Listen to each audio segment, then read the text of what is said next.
the questions. Okay, thanks ever so much. Bethan. Okay, so tonight I'm going to look at the superstitions that evolved with the industrialization of the Llinvi Valley and Glamorgan. I'm actually going to take my camera off at the moment because I just realized I pull a very strange face when I'm looking at a... Oh, how do I turn off my... Oh, you'll just have to watch me do a weird face. Okay, so in order to appreciate why so many superstitions and folklore centered around death, we have to imagine what life was like over 100 years ago. Death was something that visited often, and naturally a lot of folklore involves how to foretell tragedy. There was a very high death rate around this time. I remember after I finished university, one of my first jobs was volunteering at a local library, and it was updating the database for births, marriages, and deaths. And the death section took me a lot longer than I thought to get through. And I thought I'd have a whole day to get through, say, several newspapers. I got through one day, and yeah, it took me a while. And I particularly remember one case where somebody who lived in our house at the time, a young boy, had been killed outside our house. So it was quite eerie to be researching that. Jobs in the area had a considerably higher mortality rate due to the type of work. So these were things like miners, iron workers, labourers, puddlers. And just an example of how dangerous it was, most miners were considered lucky to live past the age of 40. And that was 40 unmaimed. Most would have had an accident at one point. The industrial boom attracted workers from across the country who brought with them superstitions from their home counties. So these would have evolved and blended with our own. And just to give you an idea of the area I'm looking at tonight, so as I said, I'm looking at my hometown of Tondi and the surrounding villages of Aberkenfig and Ynysaudra. And this is the map, and I just show you now. I've pointed out on the map areas of mine shafts and coke ovens and collieries. I then started to pick out other areas, sort of like brickworks and sawmills and ironworks. And by the time I actually started counting everything around that could have been considered dangerous, the map was just too full and you couldn't see what was there. But you can just see from this map how higher intensity the area was being industrialized. So I wanted to dive right in. I can see CJ laughing because we do love this story. We talk about it often, the Tondi ghost and vampire. So in the autumn of 1904, there was a series of encounters with a horrifying specter. Now the first encounter with this entity was seen by workmen in the early hours of the morning in the neighborhood of Vellinbach, which was near to Ynysaudra. It was described as tall and shrouded in white, and glided amongst the horror-struck workmen, keeping the black sockets of which took the place of the eyes straight ahead, and disappeared. Altogether, 12 workmen saw the apparition, and they were quite within their right minds. They were all very well at the time. There was nothing to account for them hallucinating, and they were able to relay their feelings as it passed them, and that was one of terror. The next encounter was with a respectable resident of the district, and he was walking at midnight along a lonely and narrow roadway that adjoined the deserted buildings and coke ovens of the abandoned Ynysaudra colliery. And he was attacked by the unnatural monster. So he didn't just witness it, he was attacked. And in the newspapers, it was dubbed the fighting ghost, and with good reason, as I'll tell you now. I'll read it as it was from the newspaper because the reporters for this case were poets. They told the story so well. It's like something out of a Susan Hill novel, so I'll carry on with it now. The gentleman is muscular, but the sight of which suddenly met his gaze at the far end of the tunnel-like bridge made him turn hot and cold. An exceptionally tall, cadaverous figure was standing there, a sight motionless sentinel. It was shrouded in white, the orthodox garb of the genuine ghost. The head, as the frightened observer now described it, was like a death's head covered with wrinkled parchment. The eyes were hollow sockets in which was a cavernous glow. Suddenly, the eerie thing advanced towards the trembling man under the bridge. It approached him within 20 yards and then swiftly glided towards him with arms outstretched. It clasped him as though in a vice and then began an uncanny tussle in the darkness. The man could not get a grip, as there seemed to be nothing more tangible than air, but he felt himself held as in the folds of a python, and the glowing sockets were bent full upon him. He turned to flee, but could not escape from the power that held him. With one last frantic effort, he clutched again at this supernatural assailant, and it was gone. And you can see in the picture here, the etching on the left is the gentleman who was attacked by the ghost, and the one on the right is the workman running scared from it. A couple of days later, there was a report, and as these stories started being circulated around the area, more and more witnesses came forward. And there was a man from Nanty Moyle, which isn't that far from this village. He said this: "I used to laugh at the idea of ghosts and felt such tales were for old women and giddy young maids, but I have since beheld one and experienced the feeling. I think it only right to warn others to avoid such horrible experiences. Going home one night, I inexplicably, that's a hard word, felt uneasily, and I was being followed. I could plainly hear footsteps behind me, but could not see anyone. I experienced a very creepy sensation, which came over me more and more until at last I was frightened and unable to move. I had just stopped when I heard an awful scream directly behind me, and I completely collapsed. When I came to myself, I felt very shaky, but the presence had vanished. Not long afterwards, a servant girl saw a gaunt, cadaverous figure gliding through the vicinity of Unasaudra Farm, which isn't that far from the Cocubbins where the man was attacked. The actual spot where this all took place is actually a very lonely, narrow railway, and it's along the old drive that used to lead up to Tondi House at the top of the hill. And imagine, I'll show you some pictures in a moment, but a long avenue of gnarled, bent yew trees and a swamp either side with derelict buildings. It's perfect for a ghost story. So even if no one had met a figure that night, it would have been quite scary to walk down. As the stories began being more and more circulated, people decided they would go out and try and catch the ghost. And there were watchers going out on horses, literally pitchforks and torches out at night trying to find this figure. Although there wasn't any other sightings of the figure, a lot of the people who were out on the night would hear invisible horse hooves and have someone run at them, even though they couldn't see them. So the hooves were heard approaching nearer and nearer, and it came towards them, threatening to trample the watchers with no means of escape. Suddenly, as it came upon them, the terrible phantom wheeled and turned about, and the heavy head, which was weighing down the watchers, burning their brains like fire, had gone. There was also a group who decided they'd go a bit further north to try and find the figure, and they made it up as far as Llangwynnoed, up a hill, and a very strange incident occurred that night. So they were going up the hill in a trap, and they were walking behind the trap with another gentleman in front leading the horse. As they went up the hill, the gentleman who was at the front leading the horse suddenly began to slash at something that couldn't be seen with his stick, and he was engaged in a deadly combat with spirits of the air. They couldn't see anything, but the man on the road continued to slash out furiously, and it disappeared into the gloom, chasing his spectral assailant up the hill, which is quite brave if you've been attacked by an invisible ghost. So in these stories, they actually go after the ghosts a lot, which I'm quite impressed with. But most other people in the village were very scared, and women and children stayed inside over this period and locked the doors, whilst gangs of men roamed the area trying to catch the ghost. So here I found some photos of the drive, and as you can see, it does look like something out of quite a scary novel, something quite gothic. So the one on the left is the drive. On the right, you can see a wall that was part of the actual bridge that the gentleman is talking about, who was attacked by the ghost. The swamp on the right, the old buildings, which I promised my mum and dad I wouldn't ever go in with my friends, but we did. They're on Zoom, they can't get me. As you can see, they're perfect for teenagers wanting to have a look around.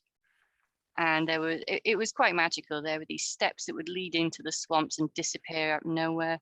There was windows overlooking the swamp that you couldn't get to, dead trees coming out of it. It was an amazing place to, I think you call it hooky down here, but where we were, it was called mitching. I only ever did it once at a very boring history lesson. So what could it have been? There's one thought that was put forward by one of the inspectors who used to work at the Anasaja colliery, and he said that a couple of days before the first sighting, a new sewage ventilator had been installed, and occasionally at the right time of day with the right amount of conditions, there would be a faint glow that could be seen above it. That could account maybe for the witnesses who saw it, but not for the attacks, I don't think, and being chased. So it goes partly towards explaining it maybe. There's also quite an odd one. Someone wrote in a later newspaper that said they knew a lady who used to escape to the woods near the coke ovens behind her house to hide from her husband when he came home from the pub. And she used to like to wear a long white apron that was too big for her and used to flap about a lot. Again, maybe, but I doubt she could hold someone in the grip like a python. There's also the idea that this actually could have been a prankster, and it was pointed out to me by Ailsa. Thank you for this, Ailsa, that it was very reminiscent of the case of the Hammersmith ghost murder that happened 100 years previously. So near the end of 1803, many people had claimed to have seen or even been attacked by a ghost in the Hammersmith area of London. And the ghost was believed to have been a suicide victim that was coming forth to attack people. And on the 3rd of January in 1804, a 29-year-old excise officer named Francis Smith was a member of one of the armed patrols that had been set up to try and solve the attacks and try and find the perpetrator. And he accidentally shot and killed a bricklayer. And the bricklayer was called Thomas Millwood, and his clothes that he used to wear for his trade was a long white sheet with white trousers and would inevitably have white paint in his hair. So he was mistaken for a ghost. Smith was found guilty of murder and sentenced to death, but was later commuted due to 1 year's hard labor. But up until about, this case was argued even afterwards for about 100 years. Could he have been excused? Was he in his right mind? Is it understandable that he thought this person was a ghost? As well as the more skeptical explanations for what happened, a lot of people have thought that maybe this could have been the spirit of a miner who was attached to the nearby colliery. As we'll talk about later, there are quite a few death omens that take on this form that are quite common in the Glamorgan area, but I'll talk about them later. And also there are some people who think this could have actually been an unearthly creature that was disturbed by nearby mining and was coming up to exact its revenge. To get an idea of what could have prompted such hysteria, I mean, this case was reported as far as Durham. I found newspapers, I could have been going all night. I found newspapers all over Britain and one abroad, I think there was one in America, talking about this case. So it really captured the imagination of people. But I mean, what could have caused this over something so strange? I think it's important to look at the events leading up to this apparition. So, about 12 years previously, one of the worst mining disasters in Welsh history happened at the nearby Parkslip colliery. In 1892, at 8:20 a.m., a faulty miner's lamp had sparked an explosion that engulfed the colliery in smoke and flame. Due to the difficulty in maintaining ventilation, the rescue party really struggled, and it took several days to get to the very ends of the tunnels. And out of the 146 workers, only 39 were rescued. The youngest recorded death was a boy of 13. The disaster widowed 60 women and left 152 children without their fathers. And this left, as you can imagine, a massive weight and darkness upon the surrounding villages. In 1992, the Parkslip Memorial Committee was formed to mark the centenary of the disaster, and a number of the casualties' descendants gathered to pay their respects, and still do to this day at this spot. In the 1980s, the restoration of the land had begun, and today it homes a nature reserve with a fountain, which you can see in this picture, that is a memorial to those lost in that tragic incident. Each one of those stones actually represents somebody who lost their life in this disaster. 2 years previously to that, we have the Morpher Pit disaster. Now, on 10th of March 1890, a violent blast occurred in the early hours, with 250 men working at the time. The blast occurred in the Cribble vein, which was deep within the mine, and many actually survived the blast, but lots were too weak to escape, including the rescue parties that went in. The sulfuric flames that had built up really got to them and knocked them out, and some people collapsed en route out of the mine. If the initial blast didn't kill them, in the flooding in the days afterwards certainly did, and 87 people were killed in total. The bodies were still being discovered up to 4 years later, and it actually wasn't uncommon to bury the mine with the bodies still inside. In this case, the death toll of the people going in to rescue actually started adding to the numbers, and the people in charge of the mine decided they would cease the rescue attempt. And one or two of the colliers had volunteered to descend into the mine, but they were pulled out. And the death, as I said, the death toll was too great already. Both the pit ponies that were in the bottom of the mine and the 43 men that were still down there, hadn't been accounted for, and their fate was unknown, were actually left presumably to die. And some of there's actually one part of the current day Talbot steelworks that has, they know, about 15 people underneath it still, and they have put a small plaque to remember them. So the Morpher Pit disaster is particularly interesting to look at because of the amount of folklore and superstition that grew up and revolved around it, this one event. So I'll just go through some of it now. Some short time before the explosion, the men had actually asked for a thorough inspection of the mine. Several of the witnesses were questioned as to the reasons for this request, and the answer was that the men had thought there were spirits down in the mine. Strange sounds had been heard, and it was believed that something had been seen at the bottom of the crib or vein where the explosion actually took place. Only half of the morning shift actually went into the mine that day due to ominous dreams the night before. That was half the workforce, considering that 250 people were down the bottom, 250 people refused to go down. It wasn't just the miners, their families and children and people in surrounding villages that actually had ominous dreams about something terrible happening that day. One miner was said to have been so frightened by these noises that 3 weeks before the disaster, he refused to go underground again. He said that he had heard similar noises and had a similar feeling when another explosion actually happened at the mine in 1870. And he had a premonition that a disaster like that couldn't be far off again. And he actually went to work at another colliery in Maesteg and wasn't there that day. The Morpher colliery was particularly alive with warnings and omens. The red dog of Morpher with its blazing eyes was a familiar figure. There were phantom funerals, warnings in dreams of a white horse dashing about, severe explosions and accidents, and people knowing a lot of detail about the mines who had not been down there themselves. One of the visages that someone saw, and a lot of people saw actually, was a strange man wearing oilskins. He'd appear in the caves with people as it went down and would disappear off into the mines and never come out again. There were, of course, as well, other more common things which I'll go through later, such as corpse candles, which drifted through the underground galleries. The Morpher Pit had long been thought of as haunted, and in one part of the pit, a pleasant smell thought to come from an invisible death flower would fill the air at certain times and would often precede tragedy. There was also another strange incident which happened, which is called the Thledrith, which is a type of doppelganger. Several people were seen in the pit when there was proof that they had actually been elsewhere or not even there that day. And it's actually, the word Thledrith means illusion. The person involved would inevitably meet with a fatal accident, and the person who witnessed it would experience a run of bad luck.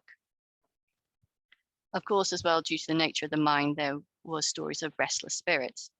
And it was tradition in not just the Morpher mine, it was that Morpher mine. You can actually see at the Park Slip disaster as well, that it was thought that the spirit of anybody who was killed in the pit, who had not yet been buried in consecrated ground, would haunt that mine. And it was common practice for workers not to descend again into the mine until the funeral had happened for the person.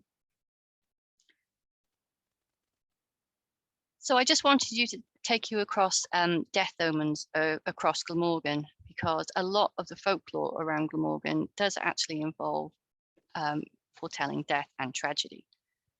I said it was a uplifting talk. So we'll start this section with black dogs. There are lots of stories of black dogs across South Wales and indeed across the whole country, as Mark knows, who's here tonight. One of the specters that people saw a lot of and knew a lot about was the Cwm Annwn, which was the hellhounds of Wales. These would either be seen singly, in which case that would foretell the sickness or the death of a person, But if they were seen more than one or in a pack, that would mean more widespread tragedy. There was also the Gwithgi. This would appear as a giant black dog with glowing red eyes. It sounds very similar to the black shuck in East Anglia and other black dogs around this glowing red-eyed animal. There was also actually quite a few tales of dogs that would guard people. So more towards the Vale of Glamorgan, you come across quite a few hounds that would follow people who were on their own, but would only stay with them and not actually cause any harm. Most of these stories actually take place around crossroads, and more often than not, the animal had the power to paralyze those it encountered. Corpse candles. So this would be a light that was seen foretelling death. Candles would differ in size and color. They would be red for boys and like a sort of a gray color for daughters, social status and age. They're very similar to the will-o'-the-wisp stories and jack-o'-lantern stories you find across Britain. They would often emerge from the room of those doomed to die and then proceed to the place of burial, and they would actually travel the path of the coffin. It was always advised to avoid them if you saw them, lest you fall under their curse. And there's tales of people who were walking around, particularly the Vale of Glamorgan, who would jump into hedges or even turn back and come back the way they came, even if it had been very far, because they were so frightened of seeing these. A lot of the omens in Wales actually they come from all the different senses. So sight, smell, and sound, which is the next one, which is the Cahirau. These are similar to the tales of the Banshee and very common around the coast and hinterland between like Porthcawl and, as I said, the Vale of Glamorgan and Tondi, where we looked at earlier. It would start as a low moan, starting some distance away, and would ebb and flow, coming closer and actually getting quieter as it approached the witness.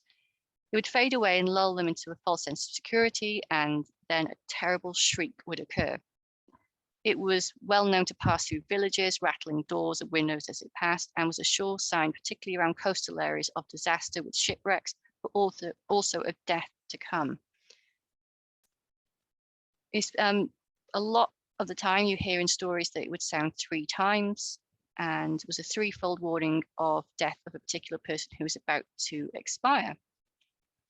Along the Glamorganshire coast, the Cahirau is said to be heard mainly before a shipwrecked, but accompanied by a corpse light, particularly out over the water. And the legend of the Cahirau is sometimes mixed in with the tales of the Gwrach Reuben, which was a harpy-like creature who used to haunt, and very much like the Banshee, its wail would signal an oncoming death. The Tolaeth was another death omen seen in the area, and this was the phantom funeral.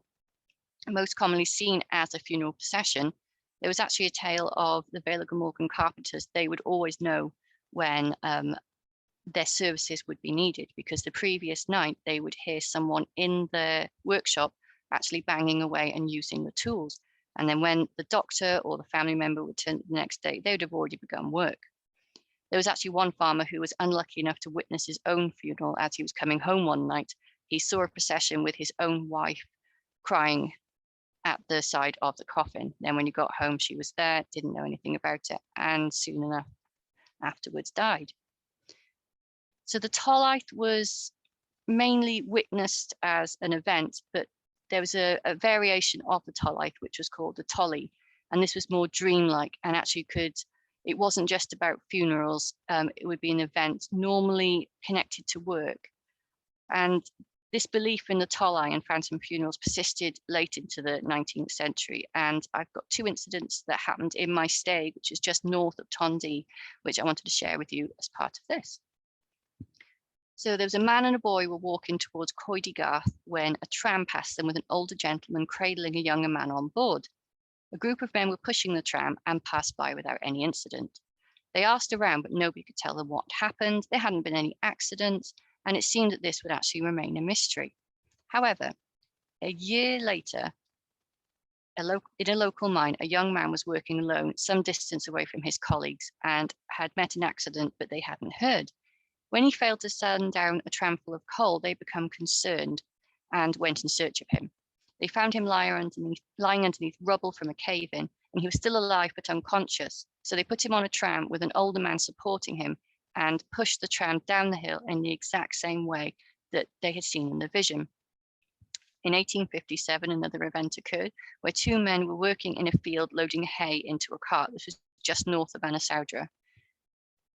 The meadow they were working in had a tram line running through the middle, and as it got dark, they heard the familiar sound of a cart racing down the incline.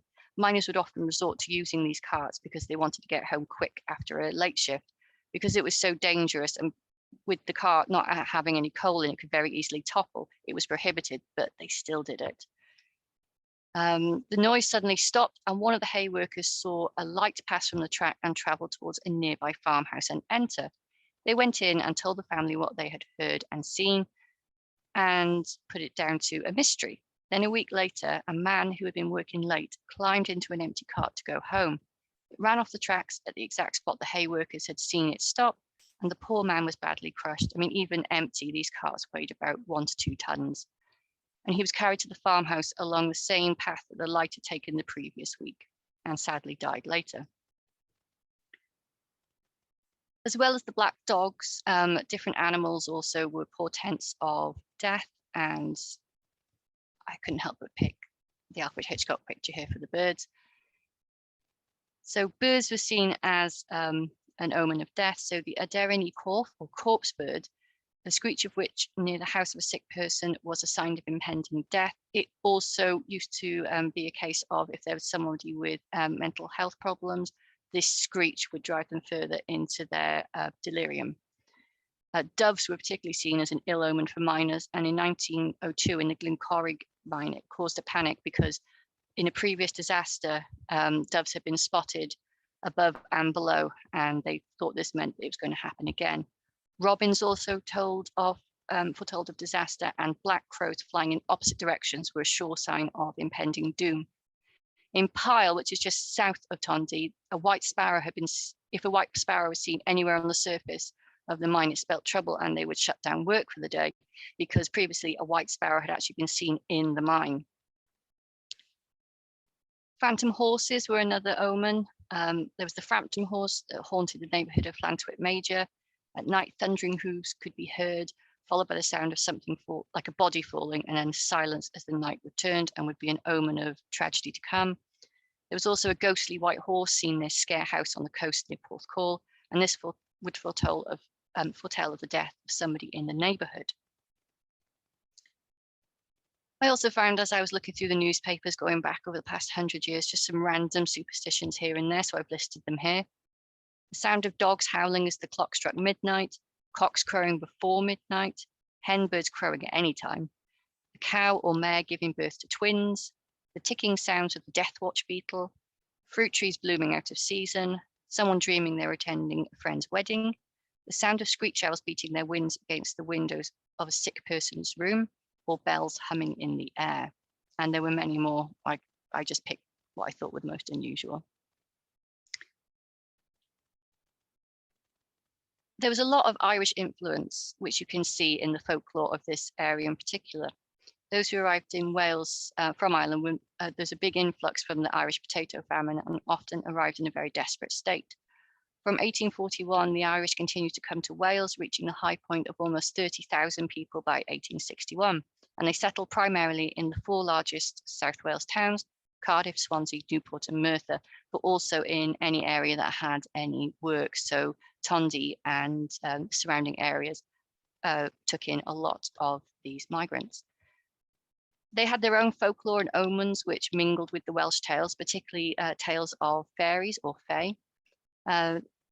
A really nice one which I found on the paranormal database, and I've tried to look into, and I'm still coming up with nothing. But there apparently in my stay is a gnarled and knotted old tree that was thought to have been home to a group of fairies from Ireland, because this particular tree had been brought from Ireland, and ill luck fell upon anyone who picked up dead wood from under it. Fairies and fae played a big part in mine folklore. So the knocker knacker, or there was Tommy knockers, is a mythical subterranean gnome-like creature that you find in Cornish and Devon folklore. The Welsh have their own version, which is called the coblynau. It's closely related to the Irish leprechaun and the Kentish clocker and the brownie. And in the 1820s, actually, immigrant Welsh and Cornish miners brought these tales of these creatures to America. And I found several journals of American mines with this almost word for word same folklore across the mines, even to this day. So Welsh fairies were divided into 5 classes. There was the Athlithlon, which is very hard to say, and even though I'm Welsh, I probably said it wrong. The elves, the coblynau or mine fairies, the Wabacod or household fairies, the Gwragedd and Noon, the fairies of lakes and streams, and the Gwychlion, the mountain fairies. So the coblynau, these were the mine fairies, and these were the ones that were actually talked about in hushed tones in the mines around the area. And when I talked earlier about the knocks and sounds that were coming from the mine, a lot of those were put down to the coblynau, and they usually foretold several things. So they usually took the form of a small old man, and were usually depicted in miners where they like to play pranks. They would hide tools, they would whistle, would tap people on the shoulder, but they also warned the miners of danger. There were tales of them leading miners to richer seams and treasure, but also punished greed if they dug too far. Miners would avoid being witnessed by them as it was considered bad luck, because the coblynau liked to work unmonitored. Actually, in Morva, they warned of danger not long before, and bangs and knocks were heard frequently by the Cribble vein where the explosion actually happened in the weeks leading up to the explosion. And there were several accounts in diaries of people who said they heard the coblynau and it was getting louder. And this was in the lead up towards the explosion. The devil also made its way into the folklore of Glamorgan. So we have the devil of Crack Hill, which is one of my favorite stories. So towards the end of the 19th century, stories were told of Crack Hill, which was the road that led between Bridgend and Cowbridge. The first story I'll tell you was about an old Welshman who spent the day in Bridgend, and as he was walking home, actually on one of these rare occasions where these folklore stories don't start, he wasn't at the pub. He was going home without having been to the pub. And he set off for home in a cheerful mood, but a bit annoyed that he hadn't found anything in town. He was walking rapidly, but as soon as he reached the bottom of Crack Hill and set off upwards, he felt himself becoming heavier and heavier. It was ideal conditions for walking. There was no mud, there was no slip, but he found himself falling. As night was falling fast, he had just about reached the halfway mark on the hill when he suddenly felt something or someone grip closer to his back. When he looked over his shoulder, he saw a very strange creature clinging to his back. He was quite a strong man, but he couldn't shake him from his back. And he didn't like any of this sort of nonsense. So when he tried to throw the thing, it just gripped deeper. By now, the old man could hardly put one foot in front of the other, and it was all he could do to reach the top of the hill, where he groaned in agony, "O Lord, rid me of this burden, I pray thee," while at the same time crossing both arms over his breast. Straight away, the weight sank from his shoulders, and he turned to see what was playing a trick on him. He saw a huge, great shape like a bundle or a fat, short man wrapped in something dark. He rolled down the hill and fell into a nearby quarry, where there was an explosion and fiery sparks flew all over the road. There is quite a few of these stories around, and this is where the story of the Tondi vampire comes from as well. There's apparently in the woods around Tondi House, there was a creature that used to jump on the back of people and grip on and refuse to leave until something very similar was said in the name of God, or if the Lord's name was used, then they would let go. A couple of hundred years previously, there were the Kevin Riders, and I wonder actually if they're connected to this, and this is perhaps where the folklore had come from. So in 1780, John Bedford had established a blast furnace in the sunk coal mines in the area of Aberkenfig, Kevin and Kenfig Hill in the Tondi area. When he died 11 years later, the works were closed. Now, a lot of people families had moved to this area because of this work, and all of a sudden they were out of work and starving. And this resulted in very desperate men, and they formed bands of highwaymen. And one of the particularly awful bands, there were several bands. There was one that was quite nice, which I'll talk about in a moment, but the particularly bad one was the Kevin Riders. And they would, at the top of Kevin Hill, they would have a look across the land. It's quite a good vista out from the top of Kevin Cribble, and they would look out for drovers, anybody who looked like they could be hauling riches. And they actually got the name Rider because they would sneak upon these people, jump on their back, and refuse to let go until they had carried them some distance. When they got to where they needed to go, they would get off the person's back, and they, by that point, were absolutely exhausted and couldn't fight back, and they used to rob them. There was another band of men who were called the Red Goblins, and these actually lived in the mountain area between Maesteg and the Garrow. And these were a band of ruffians as well. They had formed this band because they too had lost out work, but they were more gallant and treated their kidnapped victims honorably. In fact, there was one woman who was kidnapped by them who enjoyed their company so much she didn't want to go back even when the ransom had been paid. Sometimes men of good breeding actually joined the gang just in search of adventure. But in spite of this, there was mothers would always warn their children with the phrase, "Hush, or the Red Goblins will get you." So just looking at the landscape around the area, I mean, I've talked about mines, I've talked about pits and quarries, but going back even further, the natural features and Neolithic stones of the area already, you can see where a lot of these tales come from. I think the most obvious one for me is the Devil's Armchair. And this is just above Aberkenfig, next to Kevin Cribble. It's on the highest point between the villages, really. It has a good all-round view of the area. And it was said that the devil used to come up and look across the valleys when anything bad had happened. In the picture on the left here, the stone on the right, you can see is shaped like an armchair. And he was actually said to have, the last time he was supposed to have come up to witness something was the Park Slip disaster. The picture on the right is my dad and my grandparents. It was a custom around the area. Everyone would have to go up to the Devil's Armchair and sit on it. I do have a picture of me on it, but I can't find it. I was very disappointed that day because old Nick didn't appear.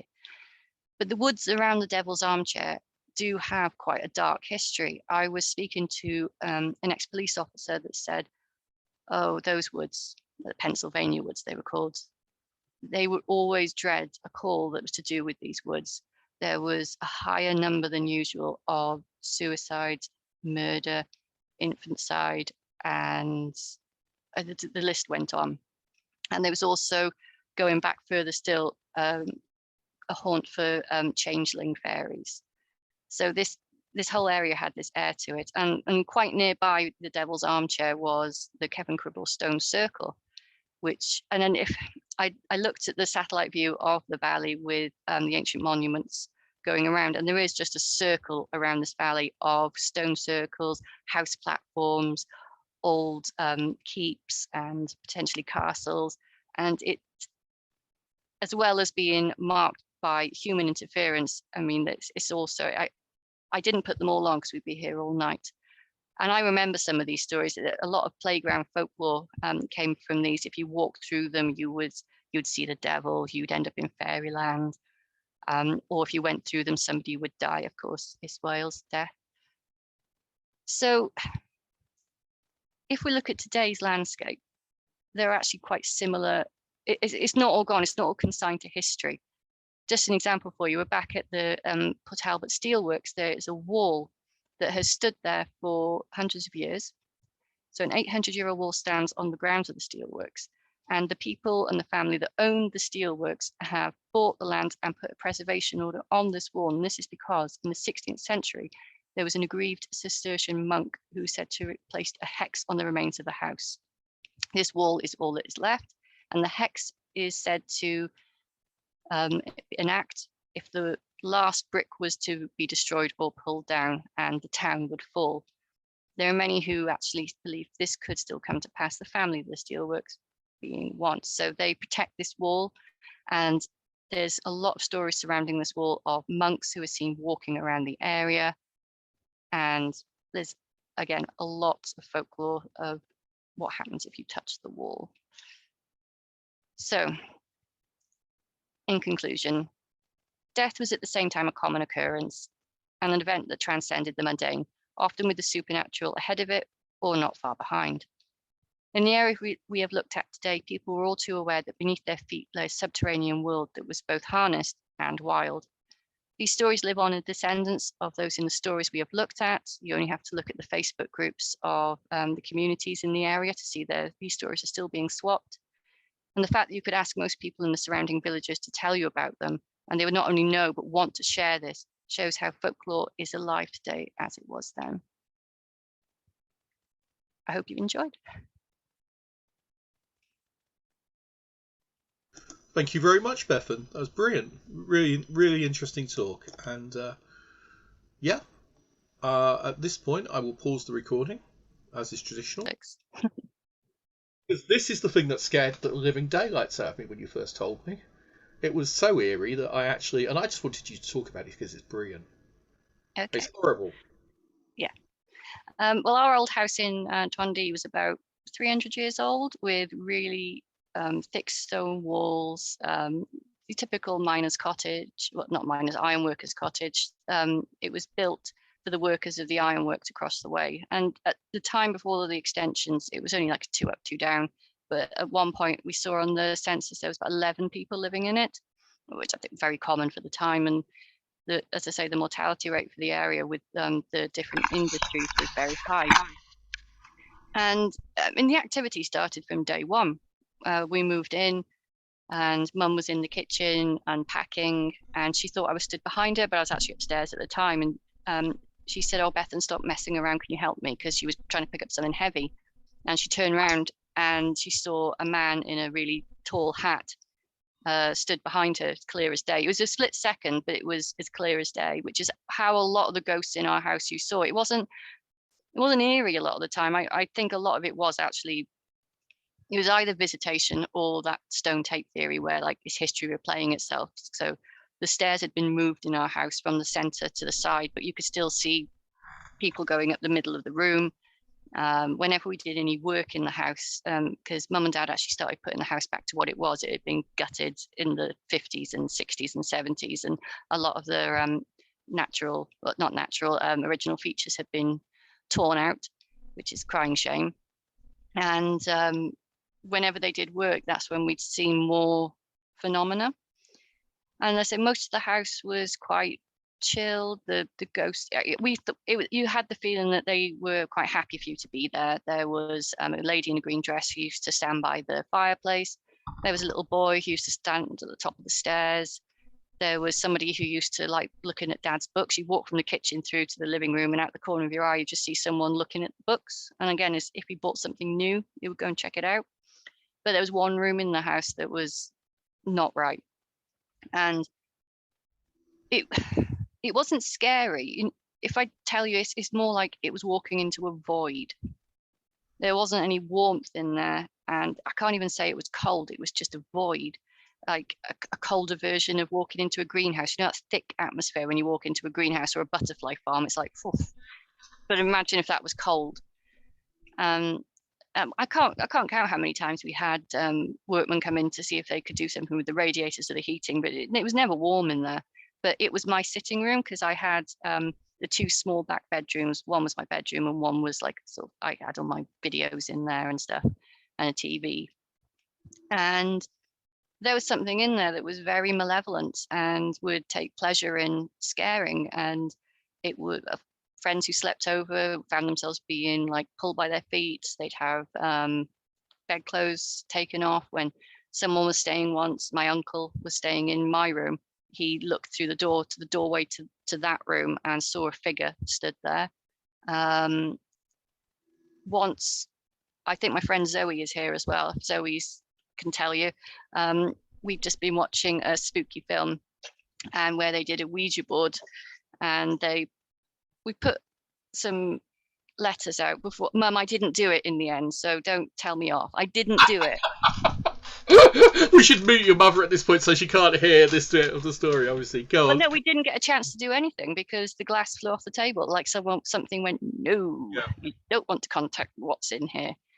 And it would stay in that room, but on Halloween, which I know sounds so daft and so like typical horror, but on Halloween you could feel the presence around the house. It's like it had permission to move.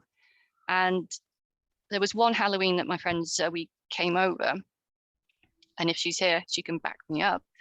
There was we were watching a film, and I think it was a comedy, so we weren't, in that, sometimes if you watch a scary film, you can think, oh well, that's why I saw it. But I think we'd watched Austin Powers or something, and we were laughing away about something back and forth to each other. The telly was off, it was really quiet, and we both screamed at the exact same time because a grinning face, just a face, had appeared in the middle of the living room, just grinning at us. And we both said to each other, what did you see? And we both said at the same time, the grinning face. And it was so creepy. I can remember it so well, like even now. And the following Halloween, I was on my own because mum and dad used to go out to the pub on a Saturday night. I would be left with a takeaway and a Blockbusters, good old days. And I decided I'd just take pictures just around the room, try and do a bit of paranormal investigation. And I took a picture in the corner, and I'm a really big skeptic with orbs. I think 99.9% of the time they're dust or bugs or something. But in the corner of the room where the dog actually started growling at the corner of this room on the opposite side, and that's what made me take a picture in that spot.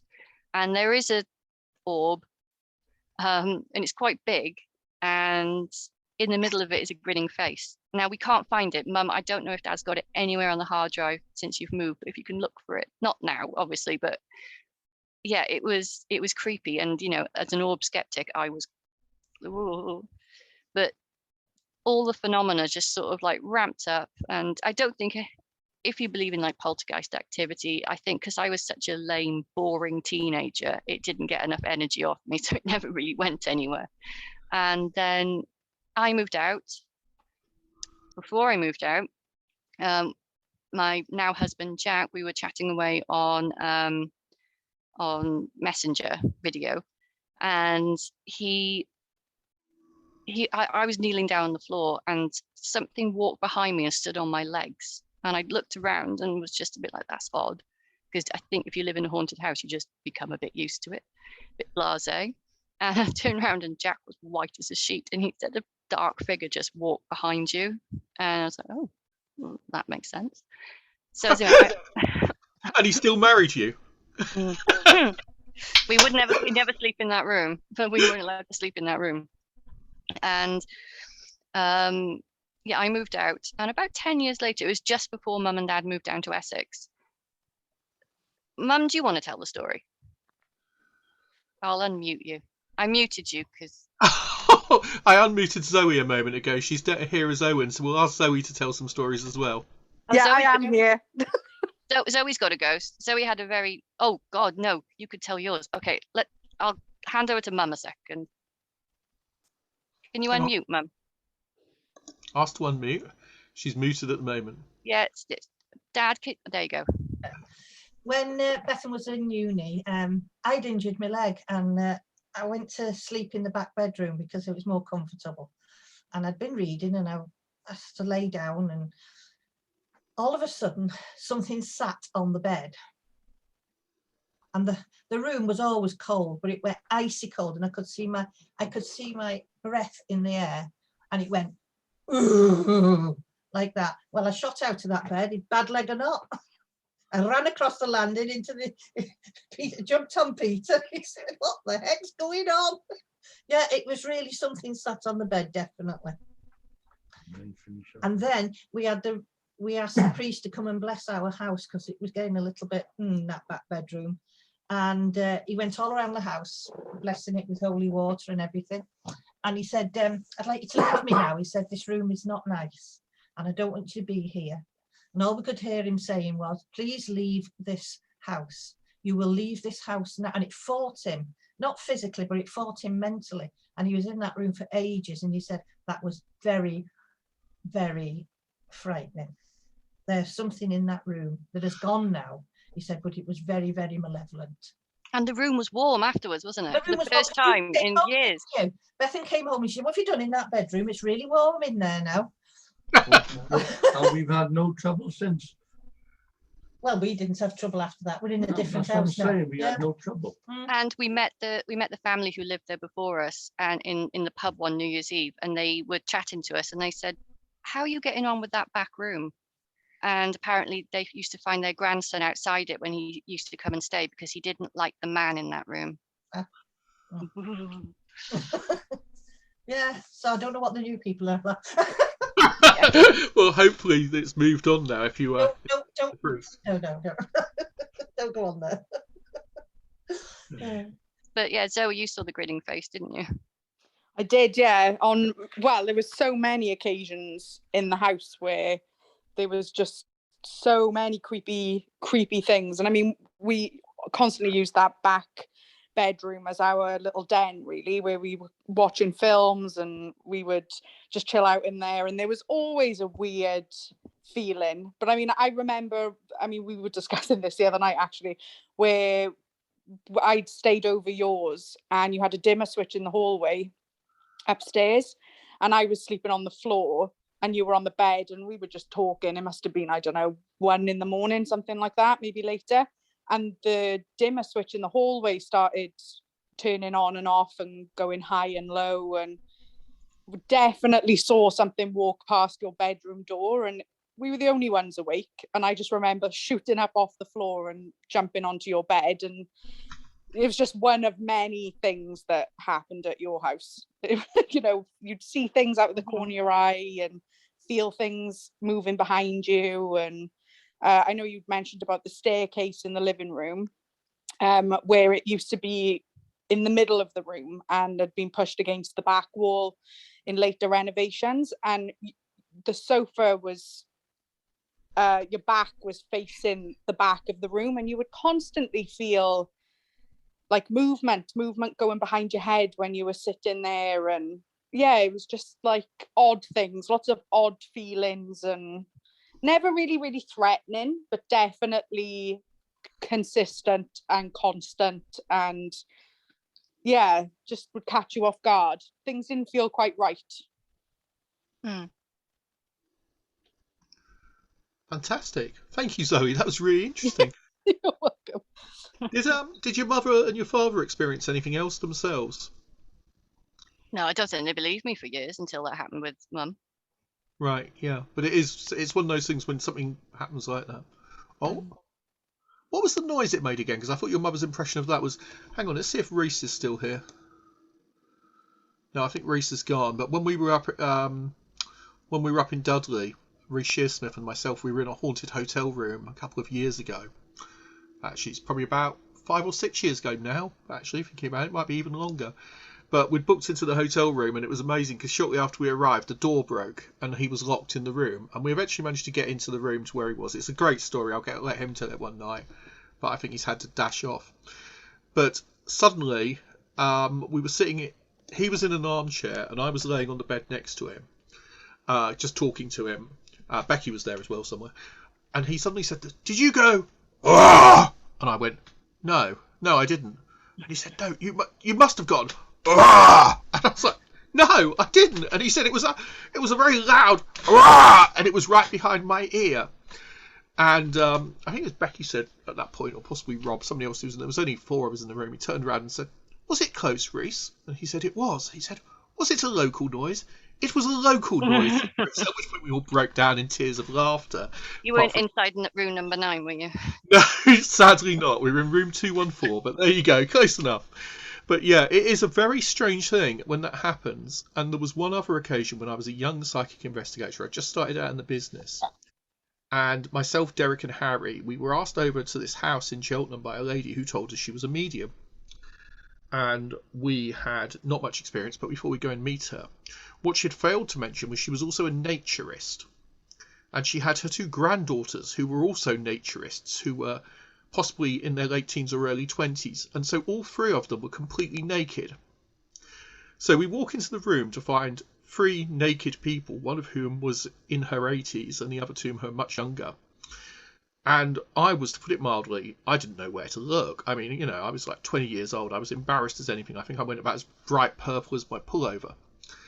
Anyway, we're talking away to her, and Derek and Harry are helping with the washing up and are being very attentive to the young ladies. And I'm left to talk to the medium. And she says, "You know, Christian, I have a spirit guide." And I said, "Really? What's his... Can you tell me more about your spirit guide?" And she said, "He's called Lucifer. He's an angel of light, you know." And at this point, I actually felt like I was in one of Reese's sketches, because I said to her, "Really?" "Oh, yes." And I said, "Well, it does say in Corinthians that the devil can appear as an angel of light." And she said, "Don't cheek Lucifer." And at this point, she said, "Oh, he's just entered the room." And I swear that I could see my breath, because it went so cold. And I looked down at the coffee table, and there was frost on the coffee table. And I thought, I'm hoping to hell this is liquid nitrogen, and this is some prank she pulls on everybody, because otherwise... But I just said, "You'll have to excuse me. I'm feeling a little unwell. Goodbye." And I tore outside. I went home, and I had to wait 2 hours for the others to come back. And they said, "Well, she's a little bit eccentric, but we enjoyed our visit." And there's me thinking, bloody hell, you'll go through a lot to see naked women, won't you, chaps? But anyway, that was a completely irrelevant story, but it was my one experience of dealing with a sudden cold spot, and I was completely and utterly... I never went near her again. She was terrifying, this woman. I don't know what became of her. But that was 30 years ago, so... Anyway, enough of my ridiculous stories. Bethan, thank you so much for telling us. Any more stories from the vicinity? Zoe, you've got a story. Zoe gone?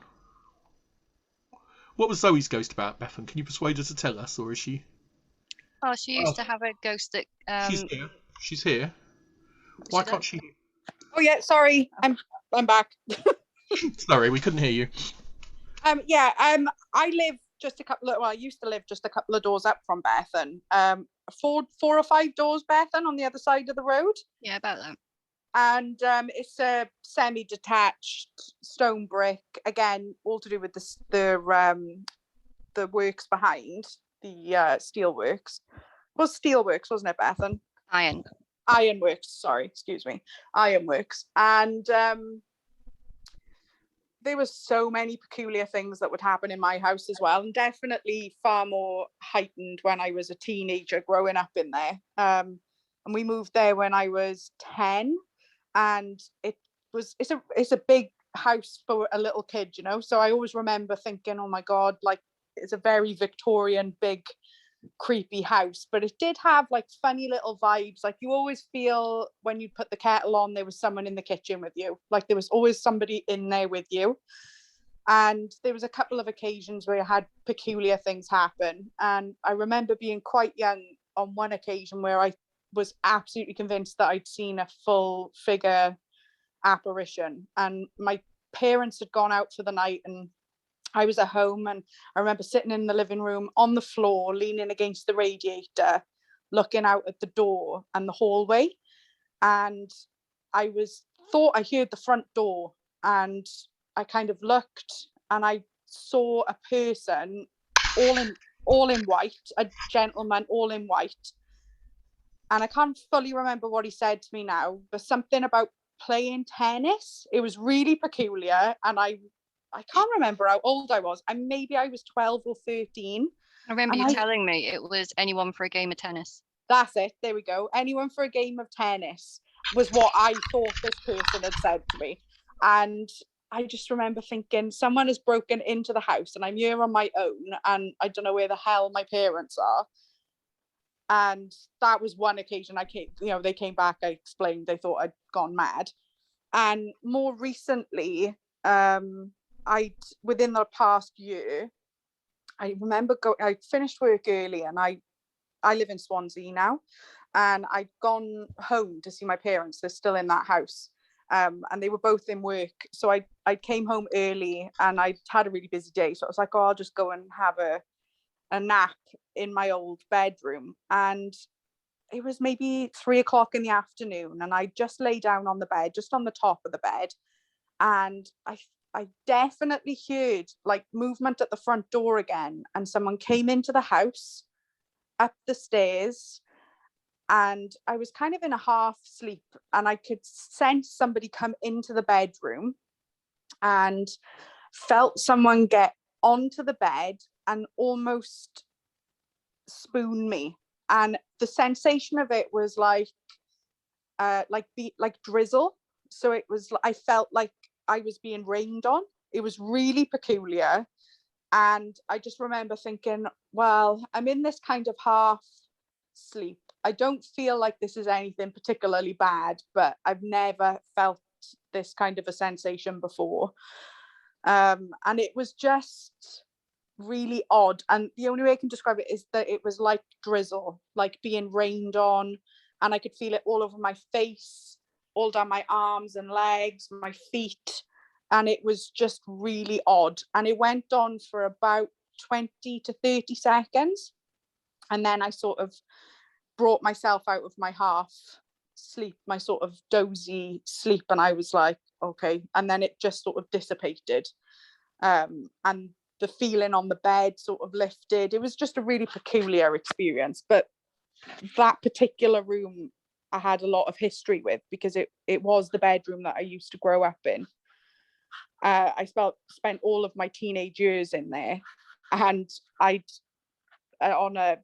for a long time, it was absolutely fine. But I had an occasion where I'd injured my back, and I ended up having to move back home, and I was quite unwell. And I remember being in that bedroom when I was in my early 20s, and there was a corner in that bedroom that was really menacing. There was something about it, and my mum had actually gone to see a psychic to try and get some guidance, basically, as to, like, you know, how everything was going to turn out, because it was like a really rocky time in everybody's life that particular year. And this woman had sort of said to my mum, oh, you know, somebody is visiting your daughter in the house in the night, and she needs to tell them to go because it's bothering her. And my mum hadn't mentioned this to this woman, but for about 4 months, this thing was like standing in the room. It was like a darker than darkness then in the corner, and it was kind of bothering me during my sleep, and I wasn't sleeping, and I just think it was like picking up on like a bad energy at the time, because I was quite unwell. So it was just, I don't know whether I was sort of feeding this negativeness in the bedroom.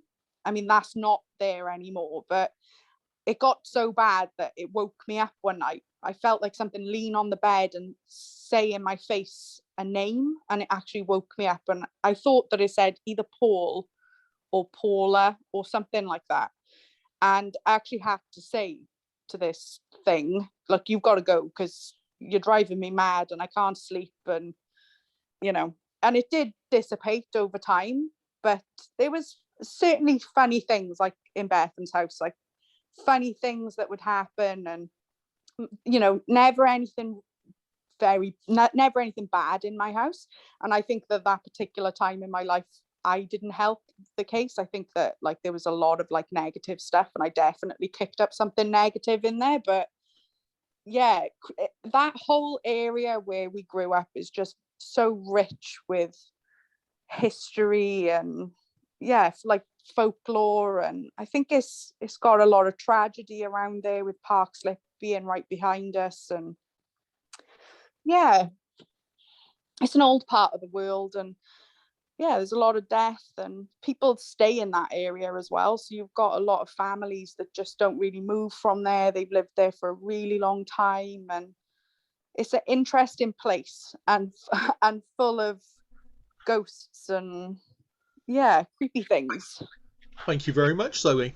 When I was pitching recently to some TV channels who were interested in recording, making documentaries about haunted Britain, and Warner Brothers, one of their bunch, came along, and I did suggest that Bethan's was the person to talk to, and in fact hopefully something will come of that. Yeah, touch wood. I don't know, are you still talking to, have you heard any more from them? Or I know you're talking to the other bunch I put you in touch with. Warner Brothers, I don't know. That's the BBC one. That's the one. Oh yeah. I'm waiting to hear back from them. Yeah, because I mean, when I googled to try and find some stuff about where you grew up, Tondi, I found the church, and that was enough to put the fear of God into me. It's quite gothic, isn't it? It's quite a romantic, gothic kind of supernatural place. I think it was just a chapel in Tondi. I found. Wesley, yeah. Yeah, it might be a Wesleyan chapel, but it's creepy. I thought. But there Yeah, you the go. whole place is creepy. It sounds wonderful. My father Yeah, it loved was a great place to grow up. but he was Danish, so he said, "Ah, well, they're not like the English; they're civilized." He was joking, I think, but who knows? Anyway, thank you so much for coming on and talking to us tonight, Bethan. It was awesome. It was brilliant. Thank you very much to Zoe. That was amazing as well for jumping in. Thanks to Bethan's parents. And I'm sorry I haven't got to meet the Labrador, but the black dog will no doubt manifest on a future occasion, and we will get to meet him if we can afford to pay his fee.